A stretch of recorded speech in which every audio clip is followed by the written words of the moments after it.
Bună dragi urmăritori! Bun venit pe canalul nostru! Pentru prima de când au început a lucrăm împreună și când și-au știut împreună și au vorbit unii despre alții, știau câți vârâni au la momentul începerului.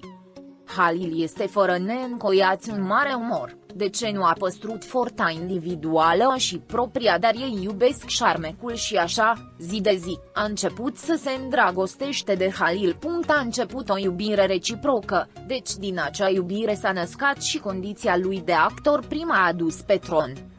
Vedea a fost atât de mare din toate țările, încât a durat până plecarea Sila și ne-a lăsat luat din un motiv necunoscut pentru plecarea ei, doar Halil și ea știu.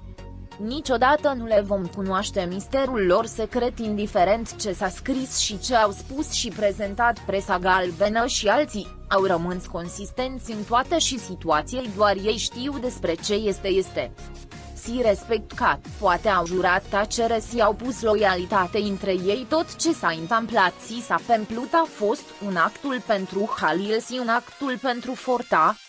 Îl iubesc indiferent de vârste și nu sunt niciodată în îndoiere când inimile se conecte, când sufletele se deschid și respiră împreună, se iubesc și este o mare PCC și o mare fundație a iubirii se fide.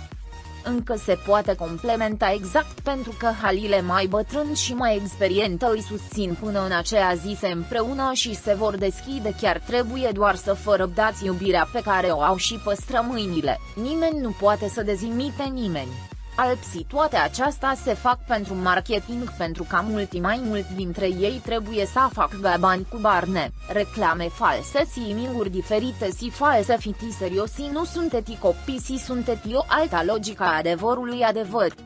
De Halil pentru puterea zi juramentele ei emanet ca sunt 7 si sanatosi pana la împlinirea lor. Salutare! Ați susținut că o apreciați pe Sila cum aruncând cu venină mea.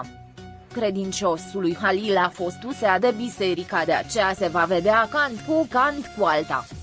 Halil și-a amintit acum de Sila și voi ce suferă, să fim serioși, când au apărut bani tatălui Nanuca a uitat de tot, de iubire, respect, credință față de actriță cu care a cunoscut succesul timp de 2 sezoane. Dacă vreți să aruncați cu venin în Sila, păcat ați uitat de plasările lui Halil în Georgia afișându-se cu o femeie căsătorită și mamă. Acum Sila vede de viața ei, cauta să uite trecutul acceptând din viața ei un bărbat. Haideți să dați ea de pământ, păcat că nu vă vedeți de voi. Sila și Alp sunteți minunați și frumoși împreună, răutăți vor veni din toate părțile, voi iubiți-vă și respectați-vă, curaj, luptați pentru iubirea voastră.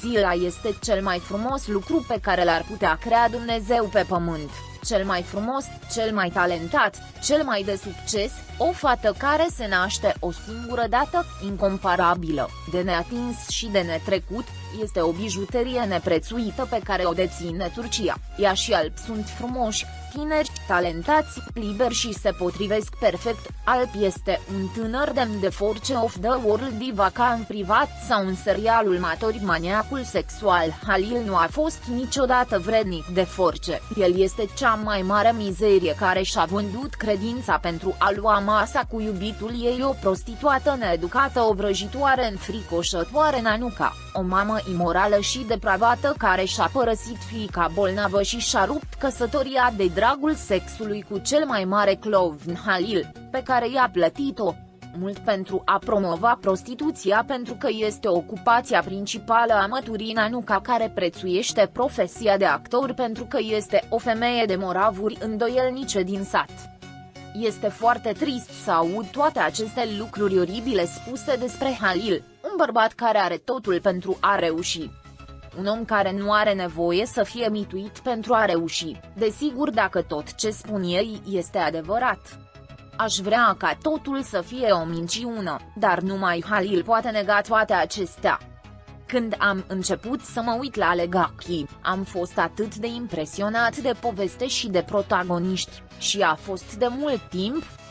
Pot să spun doar lucruri frumoase despre Sila așa cum este, din moment ce am văzut-o și în Promise cu Gork Berdemirci și interpretarea ei în rolul Sunei a fost grozavă. Nu mi-a plăcut foarte mult Halilul la început, după ce i-am văzut talentul, l-am iubit și sunt și eu fan lui de multă vreme și îi admir mult versatilitatea. Dar când aud aceste lucruri groaznice despre el, mă întristează foarte tare. O distrug total și asta nu mi se pare corect. Halil, trebuie să-ți introspectezi viața și să încerci să schimbi acea imagine care este atât de afectată. Vă doresc multă pace și multă toleranță pentru a putea face față tuturor acestor lucruri. Sănătate și binecuvântări pentru Sila și, de asemenea, pentru Halil. Vă iubesc pe amândoi, fiind atât de copleșit de atenție și recunoașterea de vârf pe care le-a obținut din primele 2 sezoane ale lui Emanet, mai ales când este considerat primul său rol principal după mai bine de 20 de ani în industrie. Halil Ibrahim s-a încurajat cu zel cu triangle, bermude și conspiratorii răi din Caramel în încercarea lor febrilă de a-l scăpa pe Sula de Emanet. Nici o putere de pe pământ la acea vreme nu i-a putut afecta credința fermă că Sula nu era prea în spatele popularității lui Emanet. Halil Ibrahim a pretins totul pentru el însuși, lucru care l-a făcut să fie sigur, fără îndoială, că ar putea să poarte singur S3, indiferent dacă era vorba de Sila sau de o altă actriță jalnică necunoscută. În cele din urmă este excesul de încredere l-a distrus. Faptele au dovedit contrariul. Cu toate acestea, discursul său din S2 final spune multe despre caracterul său egoist, narcisist și vanitos. În plus, discursul de premiu al celui mai bun cuplu pe care l-a ținut în absența partenerului său de 2 sezoane care a împărtășit sudoarea muncii grele cu el spune și mai multe despre cât de extrem de neloial și de nesigur ar putea fi. Nu a ratat nici o ocazie să o insulte pe Sila, să o rănească pe Sila, să-i zdrobească oasele lui Sila cu declarațiile sale malefice, dar omite clipuri de clovn betese de fiecare dată când Sila a obținut mai multe dintre realizările sale uimitoare.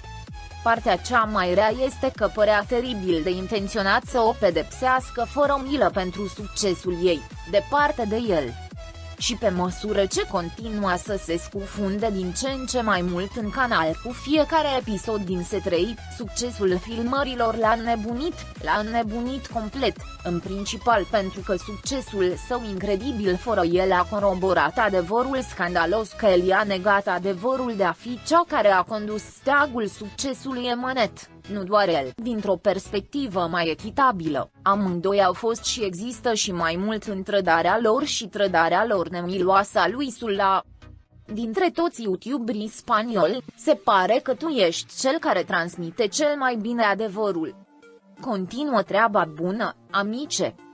Dragi fani Halil și Sla, vă rog să nu mai ascultați prostii, bineînțeles că sezoanele 1 și 2 au fost interesante, dar nu am urmărit deloc sezonul 3, în sezonul 2 am urmărit mult și în revint, mai ales când a apărut personajul lui Gu cu familia lui, căreia Nazmiye i-a prezentat acest personaj, da, pentru a extinde serialul. Pentru că tema serialului a fost dedicată unui băiețel care a fost încredințat rudelor apropiate, așa că a existat interesul nostru pentru modul în care relația dintre mătușă și unchiul dezvoltat, dar Nazmi, ca în serialul The What, a acumulat că după 250 de episoade, în general, nu a devenit interesant, îi place să scrie prostii și noi, telespectatorii, cumpărăm aceste lucruri ieftine, este păcat pentru Halil și Sla. Cu mult timp petrecut Halil în această furtună, ar fi mai bine să joace cu regizori mai venerabili și cu un scenariu interesant,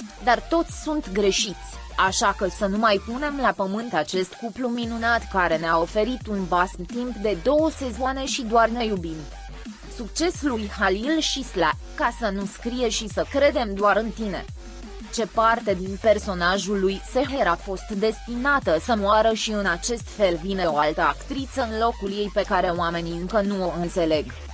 Numai fiori, Halil și Nazmiye au vândut-o pe Sila lui Nanuca, această femeie oribilă a vrut să fie actrița principală a lui Emanet, dar ea o avea deja pe Sila și i-au făcut acest rău. punând capăt personajului lui Seher în sezonul 2, mulți fani ai acestui infam omule i-au pătat numele Sila și au vrut să strice cariera Silei, de aceea a părăsit serialul. Am citit multe comentarii de la fanii lui Halil spunând că o scot pe Seher și i-au pus o altă femeie pentru Yaman, cererile lor au fost urechi, a ajuns Nanuca, iar dacă nu e actriță, nu e vina Silei, e una dintre egoiști, care a vrut doar să facă profit, dar planul a eșuat. Fedacar are mai multe audiențe și de aceea este de luni până vineri.